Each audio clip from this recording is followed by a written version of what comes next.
alihi wa ashabihi wa man da ila Allah bida'watihi wa jahada fillahi haqqa jihadihi. Amma ba'd. Rabbi shrah li sadri wa yassir li amri wa hlul 'uqdatam min lisani yafqahu qawli. Hadratil mukarramin, segenap para tokoh masyarakat, para ustaz, para kiai, para guru, wabil khusus encang-encing Sing Uje, Sing Sanwani, dan juga para tokoh masyarakat semuanya yang hadir pada kesempatan malam ini. Mudah-mudahan selalu mendapatkan pahala dari Allah Subhanahu wa Ta'ala. Pertama, marilah sama-sama kita panjatkan puja dan puji syukur kita kepada Allah Subhanahu wa Ta'ala, di mana alhamdulillah pada malam ini kita bisa hadir dalam acara 40 hari saudara kami yang insya Allah beliau tergolong min ahlil khair, min ahlil khair, min ahlil khair. Dan mudah-mudahan kita yang hadir pada kesempatan malam ini akan mati menyusul dalam keadaan husnul khatimah. Amin. Salawat dan salam semoga tercurah limpahkan kepada junjungan kita Nabi besar Muhammad sallallahu alaihi wasallam yang begitu sangat kita cintai, yang begitu sangat kita dambakan. Mudah-mudahan nanti di yaumil mahsyar kita semua dikumpulkan bersama-sama dengan satu panci yang berlafazkan la ilaha illallah Muhammadur Rasulullah, dan kita diakui sebagai umatnya sehingga bisa memberikan syafaatul uzma kepada kita semua. Hadirin para jamaah takziah yang dirahmati Allah Subhanahu wa Ta'ala. Pertama, saya atas nama Shahibul Bait, terus sambutan juga nih, atas nama Shahibul Bait keluarga besar almarhum Samsudin, ingin mengucapkan banyak-banyak terima kasih atas kehadirannya, baik yang hadir dari tetangga, saudara, sanak famili. Tak ada kata yang layak kami ucapkan kecuali banyak-banyak mengucapkan beribu terima kasih. Kami juga atas nama keluarga besar almarhum mohon dibukakan pintu maaf yang sebesar-besarnya apabila di sana sini banyak kekurangan, kedhaifan. Inilah yang bisa kami persembahkan. Mudah-mudahan Allah selalu meridhoi kita semuanya. Hadirin para jamaah sekalian yang dirahmati Allah Subhanahu wa Ta'ala, ketika kematian itu sudah sampai kepada arba'ina yauman, 40 hari. Ya, Pak, jadi kematian itu kalau kita ini orang kampung nahlilinnya 1 sampai 7, kemudian sampai masuk 15, hitungnya langsung 40 hari, arba'ina yauman. Apa yang terjadi? Kata Syekh Abdurrahim bin Ahmad Al-Qadi dalam kitab Daqaiqul Akhbar, ketika seorang mayit sudah masuk kepada usia 40 hari di dalam kuburnya, maka yang terjadi adalah mereka semua membutuhkan doa. Mereka membutuhkan doa dari anak-anak yang solih dan solehah, juga termasuk dari famili, dari saudara, dari handai tolan. Kenapa? Karena mereka tidak mengharapkan apapun dari kita. Yang mereka harapkan adalah doa. Seperti sabda baginda Nabi besar Muhammad sallallahu alaihi wasallam, al-mayyitu fi qabrihi kal ghariqil mugawwas. Mayit kalau sedang ada di alam kubur, usianya sudah masuk kepada 40 hari, kal ghariqil mugawwas, seperti orang yang tenggelam di tengah laut. Kalau orang lagi tenggelam, Pak, tangannya doang minta tolong. Apa yang terjadi? Yantaziru da'watan min ibnihi au akhihi au sadiqi. Yang ditunggu adalah doa dari saudaranya, dari anaknya, dari familinya.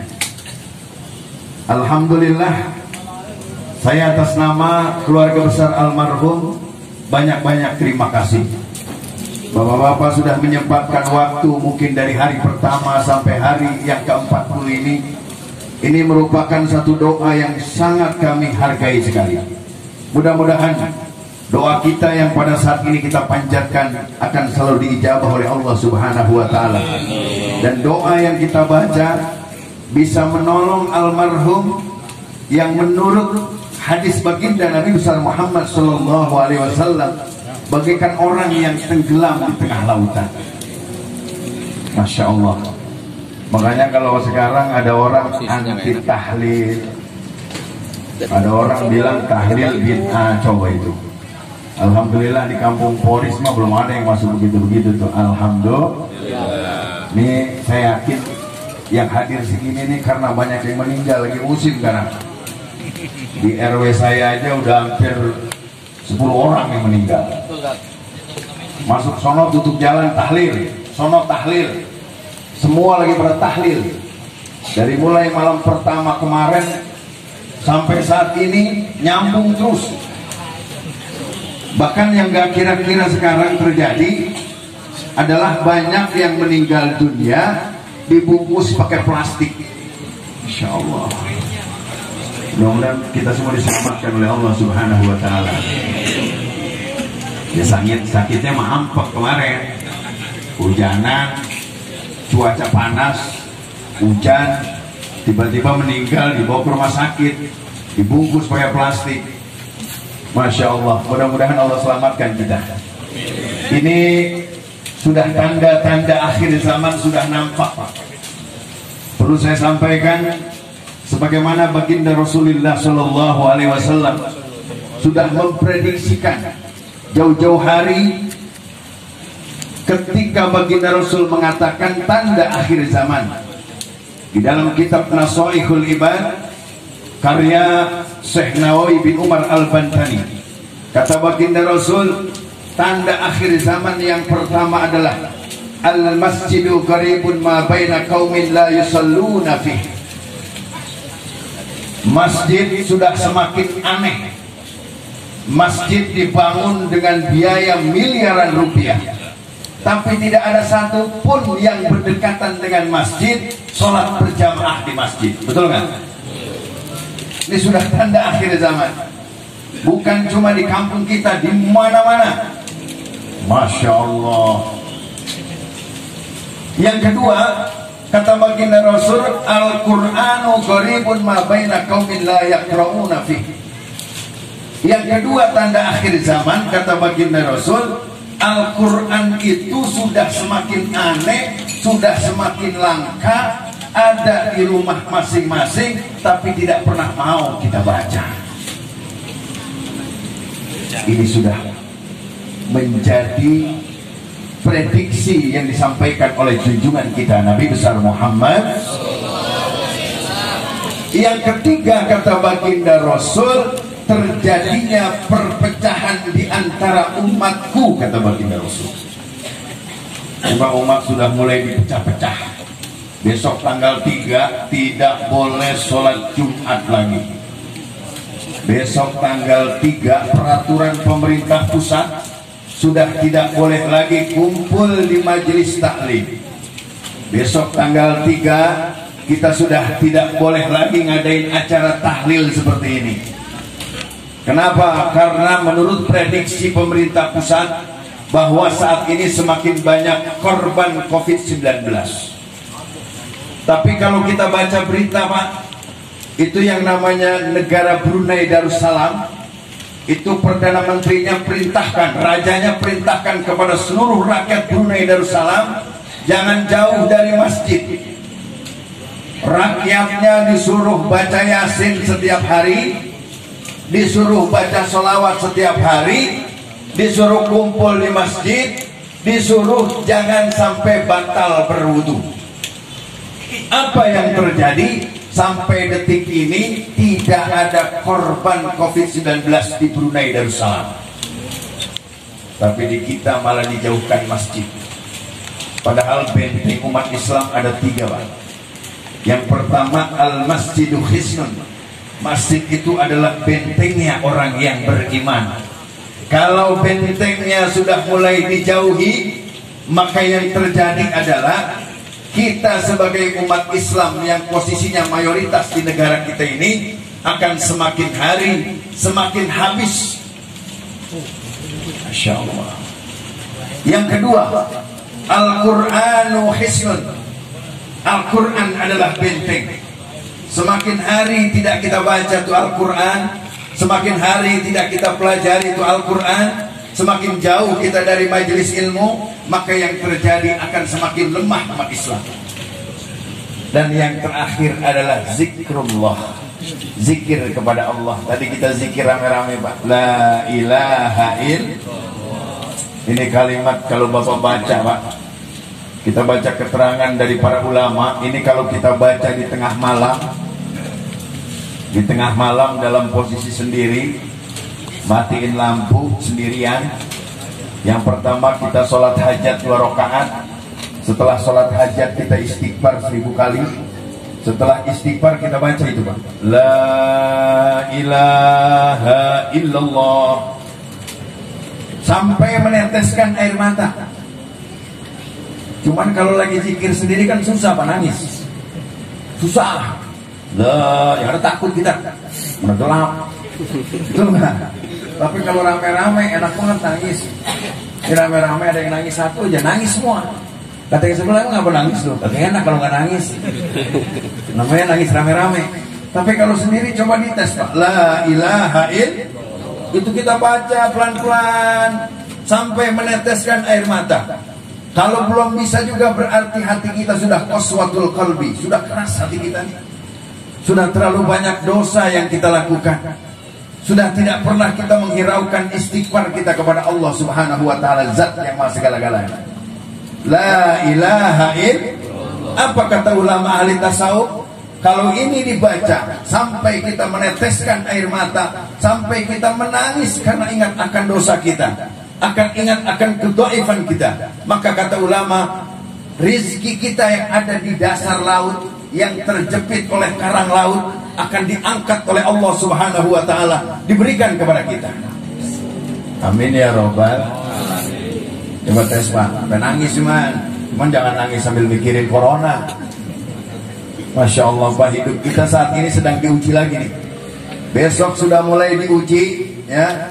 Di antara kita sudah mulai banyak yang nganggur, di antara kita sudah banyak yang usahanya sudah mulai terbengkalai, hidup kita sudah mulai goyang. Hati-hati, iman jangan sampai goyang. Iman jangan sampai goyang.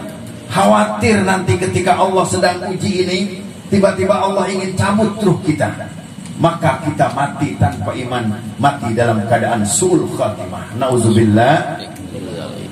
Makanya ada satu pesan yang disampaikan oleh Imam Ibnu Abbas dalam menafsirkan ayat yang sering kita baca dalam salat Jumat. Ya ayyuhalladzina amanu taqullaha haqqa tuqatih wa la tamutunna illa wa antum muslimun. Hai orang-orang yang beriman, bertakwalah kepada Allah haqqa tuqatih, dengan sebenar-benarnya takwa.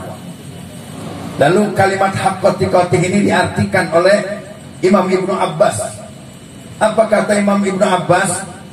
Haqqa tuqatih, yang benar-benar takwa itu adalah orang yang taat tanpa dibarengi dengan maksiat. Paham, Pak? Taat tidak dibarengi dengan maksiat. Jadi jangan sampai kita sholat berjamaahnya rajin, zikir kita rajin, ngaji kita rajin, tapi ada sedikit maksiat yang kita lakukan. Maka kata Imam Ibnu Abbas, kategori ketakwaannya tidak akan sampai kepada makom yang sempurna. Rada susah juga ini, ya, Pak. Maksiat itu macam-macam. Ya, Bapak bisa paham semualah. Yang bentuk-bentuk maksiat bukan hanya perjudian, bukan cuma minuman haram, bukan. Karena yang namanya maksiat itu ada yang namanya maksiat mata, ada yang namanya maksiat mulut, ada yang namanya maksiat kuping, ada yang namanya maksiat gibah, ada yang namanya maksiat dengki, ada yang namanya maksiat iri. Masya Allah, terlalu banyak hal-hal tersebut yang ada dalam diri kita. Apa yang terjadi? Maka sampai detik ini kita belum merasa menjadi orang yang takwa yang sempurna. Maka Allah lanjutkan ayatnya, wala tamutunna illa wa antum. Maka jangan sampai kalian semua mati tidak dalam keadaan pasrah dan menyerahkan diri kepada Allah Subhanahu wa taala. Hadirin yang dirahmati oleh Allah Subhanahu wa taala, saya teringat akan pesan Imam Abu Lais As-Samarqandi dalam kitab Tanbihul Ghafilin. Kemudian dituliskan oleh Syekh Nawawi bin Umar Al-Bantani, dinukil oleh Syekh Nawawi bin Umar Al-Bantani dalam kitab Nasaihul Ibad. Syarat orang yang mati husnul khatimah. Mudah-mudahan kita mati husnul khatimah semua nih. Amin. Yang penting jangan terlalu pede, Pak. Mudah-mudahan kita sehat. Gua mati masih lama. Al-mautu ya'ti baghtatan. Kematian itu datangnya mendadak. Ini Samsudin ini kalau dalam kategori keluarga saya masuknya kategori adik sepupu saya. Dari usia pun masih lebih tua saya. Tapi ternyata almarhum lebih mendahului saya. Kemudian encing-encingnya juga masih ada. Encingnya masih ada. Tapi Samsudin ternyata sudah lewat duluan. Itulah kematian. Tidak ada yang bisa menerka kematian. Oleh karena itu yang kita persiapkan sekarang adalah bagaimana caranya biar kita ini mati dalam keadaan husnul khatimah. Apapun kondisinya, kapanpun terjadi, kita sudah siap. Apa kata Imam Abu Lais As-Samarqandi? Yang pertama, fal muhafazatus sholat. Yang pertama kata ulama, Pak, jaga sholat. Ini sholat jangan sampai kita tinggalin. Ya, kadang-kadang subuhnya masih kesiangan mulu. Kalau ngajar fikih yang paling banyak nanya adalah nanya sholat subuh. Dikodok untuk sholat subuh. Gak bisa, Pak, kalau mengkodok sholat subuh sekali dua kali boleh. Itu pun harus ada alasannya. Ketika kita tidak mendengar kumandang azan, kemudian tidak ada yang membangunkan kita untuk sholat subuh, baru kita bisa mengkodok sholat subuh tersebut. Itu pun syaratnya, begitu kita melek mata langsung ngambil air wudhu, langsung sholat subuh. Walaupun itu sudah jam 8 pagi. Itu namanya mengkodok. Itu pun gak bisa setiap hari kita kodok, gak bisa. Sengaja. Ya, itu sengaja namanya. Ya, ada waktunya. Nah, ini sholat ini harus kita jaga. Kenapa baginda Nabi besar Muhammad Sallallahu Alaihi Wasallam di akhir hayatnya, baginda Rasul orang yang sudah dimaksum, sudah tidak ada dosa. Nabi Muhammad Sallallahu Alaihi Wasallam adalah orang yang dicintai oleh Allah. Nabi Muhammad Sallallahu Alaihi Wasallam adalah pemegang kunci surga. Baginda Rasulullah Sallallahu Alaihi Wasallam adalah orang pertama yang akan masuk surga. Baginda Rasulullah Sallallahu Alaihi Wasallam adalah orang yang berhak memberikan syafaat kepada seluruh umat manusia untuk masuk ke dalam surganya Allah. Tapi ketika di akhir hayatnya, baginda Rasul merasakan sakaratul maut sampai keluar keringat dinginnya. Masya Allah. Allahumma sholli ala sayyidina Muhammad wa ala ali sayyidina. Padahal baginda Rasul, Pak, malaikat Israel itu datang ke rumah Nabi pelan-pelan. Baginda Rasul sedang sakit, sudah sekarat. Kata Allah, wahai malaikat Israel, datang kamu silaturahim kepada kekasihku, namanya Muhammad. Nanti kamu datang ke sana, ucapkan salam. Sampaikan salamku kepadanya, aku rindu kepadanya. Itu kata Allah. Baik ya Rabb, kata malaikat Israel. Turun malaikat Israel, menyerupai orang yang tampan ganteng, orang Arab. Diketuklah pintu rumah baginda Nabi besar Muhammad. Assalamualaikum ya Rasulullah. Assalamualaikum ya Habiballah. Assalamualaikum ya Safwatullah. Sampai berkali-kali mengucapkan salam. Akhirnya Siti Fatimah, putri baginda Rasulullah Sallallahu Alaihi Wasallam, mendengar salam itu, lalu diintip, siapa gerangan? Lalu Nabi bertanya, siapa wahai Siti Fatimah? Seorang laki-laki tampan ya Rasulullah, ingin bertamu dengan engkau. Aku jawab, Rasul, Nabi, bapakku sedang sakit, tidak bisa ditemui. Apa kata baginda Rasul? Wahai Siti Fatimah, itu adalah malaikat pencabut kenikmatan dunia, biarkan dia masuk. Langsung Siti Fatimah pingsan, Pak.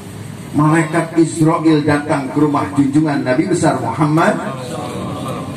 Akhirnya masuk, Pak, malaikat Israel. Pas posisinya di bawah kaki baginda Rasul. Lalu mengucapkan salam. Ya Rasulullah, aku datang pada hari ini ke rumahmu. Yang pertama ingin menyampaikan salam dari Allah. Allah rindu kepadamu. Yang kedua, aku datang ke sini ingin bersilaturahim denganmu. Dan yang ketiga, aku ingin mencabut ruhmu. Itu pun kalau kau mau. Kalau tidak, aku kembali kepada Allah. Masya Allah. Orang polis kalau ditawarin begitu, ya. Ntar aja katanya. Jangan dulu. Bayangin, Rasulullah ditawarin seperti itu oleh malaikat Israel. Aku ingin mencabut ruhmu ya Muhammad, tapi kalau kau mau, kalau tidak, aku diperintahkan kembali oleh Allah Subhanahu wa ta'ala. Apa jawab baginda Rasul? Wahai Israel, silakan kau cabut ruhku pada hari ini, karena memang sudah waktunya aku untuk meninggalkan dunia ini, dan aku rindu dengan Allah. Ya Israel, bagaimana sakitnya kematian? Wah, Nabi itu khawatir dengan sakitnya kematian, bukan untuk dirinya. Malaikat Israel menjawab, ya Muhammad, ruhmu aku cabut bagaikan kapas, aku letakkan di dalam tempat yang bejana dari emas, lalu aku bawa di langit pertama seluruh sampai langit ketujuh, seluruh para nabi mengucapkan salam kepada engkau, sampai ruhmu aku letakkan di samping Allah Jalla Jalaluh, tidak akan merasakan sakitnya.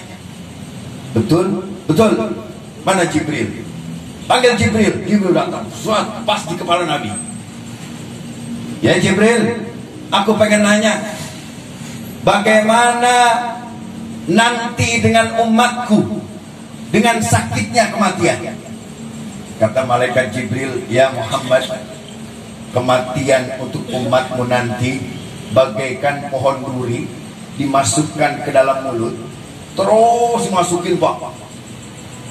Pohon duri ini sudah nempel daging utuh semuanya, ditarik. Subhanallah. Itulah perpisahan antara ruh dengan jasad kita. Nabi Muhammad nangis, Pak.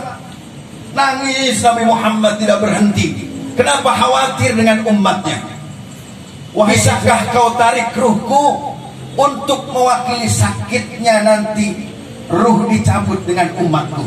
Jadi biarkan umatku tidak akan sakit, merasakan sakitnya sakaratul maut. Biar aku yang merasakan saat ini. Apa kata malaikat Jibril? Muhammad, permintaanmu ditolak, karena tidak ada dosa yang menanggung siapapun. Biarkan orang polis rasain sendiri matinya ntar. Akhirnya Nabi Muhammad nangis, Pak. Udah ya Rasul, sudah waktunya. Bagaimana? Ya udah cabut dah. Dicabut, Pak, ruh baginda Rasul. Pelan-pelan Jibril sambil menoleh mukanya, tidak melihat wajah baginda Rasul. Baginda Rasul bertanya, ya Jibril, kenapa kau menoleh dariku? Kenapa engkau tidak mau melihat wajahku? Apakah engkau benci denganku? Apa kata malaikat Jibril? Ya Muhammad, engkau adalah sahabatku. Aku tidak tega melihat engkau merintih kesakitan ketika ruhmu dicabut. Allahumma sholli ala sayyidina Muhammad wa ala ali sayyidina. Sanggup, Pak, malaikat Jibril. Nabi Muhammad ketika ruhnya dicabut merintih. Begitu sudah ligor-gir tenggorokan, Nabi Muhammad memanggil Sayyidina Ali karamallahu wajhah, mantunya. Ya Ali, dengarkan wasiatku untuk umatku. La tarkus shalah, la tarkus shalah, la tarkus. 3 kali baginda Rasul mengingatkan kepada Sayyidina Ali agar jangan meninggalkan sholat untuk umatnya. Langsung baginda Rasul wafat pada saat itu. Jadi pesan Nabi Muhammad adalah agar nanti sakaratul maut kita tidak merasakan pedihnya kematian, sholatnya kita benahi. Masya Allah Pak, sholat gampang-gampang susah. Kadang-kadang kita ajan dari masjid, sholatnya nggak pakai ilmu, wudunya nggak pakai ilmu, buang hadas kecilnya nggak pakai ilmu. Masih banyak kita kencing pada berdiri, betul? Betul. Padahal ada hadis yang mengatakan dosa yang pertama disiksa di alam kubur adalah masih ada orang yang kencing berdiri. Itu Nabi Muhammad langsung mendengar sendiri siksaan di alam kubur. Ternyata orang tersebut adalah orang yang kencingnya berdiri. Nih, kita-kita nih, jangan sampai kencingnya berdiri. Apalagi nggak boleh ada pohon gede dikit. Nyender. Bisa pusat lagi. Sekarang Bapak kalau ke Jawa kemana-mana udah banyak pom bensin, keluar pom bensin, bersih-bersih WC-nya juga kencing di situ. Kita buang air kecil, buang air besar, situ yang enak. Jangan suka di pinggir jalan. Zaman dulu pada pom bensin kali. Ya, kita nyari daun pisang doang. Kadang-kadang digesek-gesek aja udah. Betul kan? Kita jaga dari mulai kencing kita, kemudian dari mulai jumlah air kita, 2 kulahnya bagaimana, kemudian aturan wudunya, kemudian baru kepada aturan sholatnya, rukun kolbinya, rukun kaulinya, rukun fi'linya. Ini kita harus perhatikan. Jangan sampai bacaan Fatihah kita tidak benar. Mudah-mudahan Allah selamatkan kita. Allah benahi sholat kita. Kalau kita sering mengevaluasi sholat kita Pak, kita tidak akan sempat membicarakan orang lain. Kita gak bakal sempat ngegosipin orang lain. Kita tidak akan sempat ngejelekin orang lain. Apa yang kita pikirkan, kita benahin sholat kita, kita evaluasi sholat kita. Masya Allah. Jangan sampai di akhir hayat kita, ibadah kita tidak diterima oleh Allah Subhanahu wa ta'ala. Yang kedua, kata Imam Abu Lays As-Samarqand,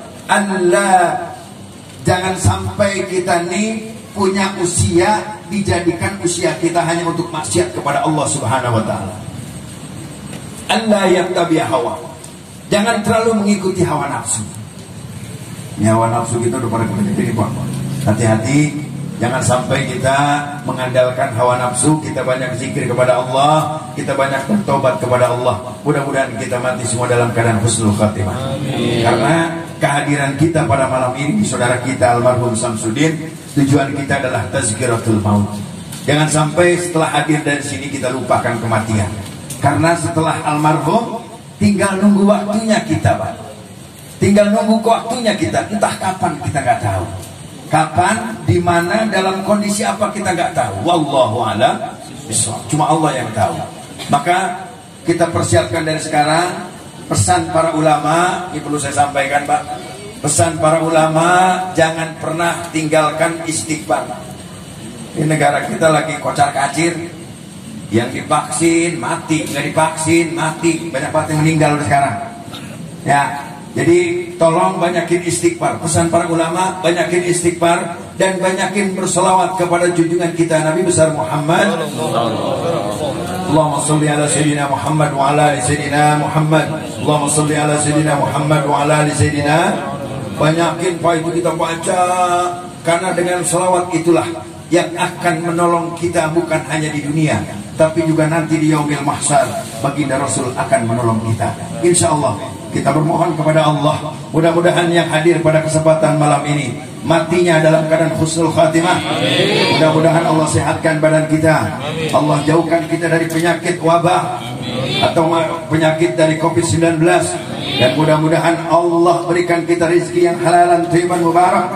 Dan mudah-mudahan Allah wafatkan kita dalam keadaan husnul khatimah. Ala hadhihi niyyah wa ala kulli niyatin salihah wa ila hadratin nabi al-fatihah.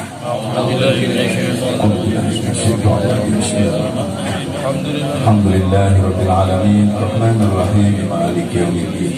Iyyaka na'budu wa iyyaka nasta'in ihdinas siratal mustaqim siratal ladzina an'amta 'alaihim ghairil maghdubi 'alaihim waladdallin. Kemudian mohon Fatihah Pak dengan hati yang ikhlas untuk saudara saya almarhum Samsudin. Mudah-mudahan diampuni dosanya, diterima amal ibadahnya, dijauhkan dari siksa alam kubur, dan mudah-mudahan dimasukkan ke dalam surganya Allah. Dan istri dan anak yang ditinggalkan, mudah-mudahan Allah berikan kesabaran, anak-anaknya menjadi anak yang soleh dan soleha, serta mudah-mudahan istri dan anak-anaknya dilindungi oleh Allah Subhanahu wa ta'ala. Al-Fatihah. A'udzubillahi minasyaitonir rajim. Bismillahirrahmanirrahim. Alhamdulillahirabbil alamin arrahmanir rahim maliki yaumiddin. Iyyaka na'budu wa iyyaka nasta'in ihdinas siratal mustaqim siratal ladzina an'amta 'alaihim ghairil maghdubi 'alaihim. Demikian yang bisa disampaikan, kurang dan lebihnya saya mohon maaf. Untuk doa saya mohon kepada Pak Ustadz yang hadir di sini. Demikian, hadanallahu wa iyyakum ajmain. Assalamualaikum warahmatullahi wabarakatuh.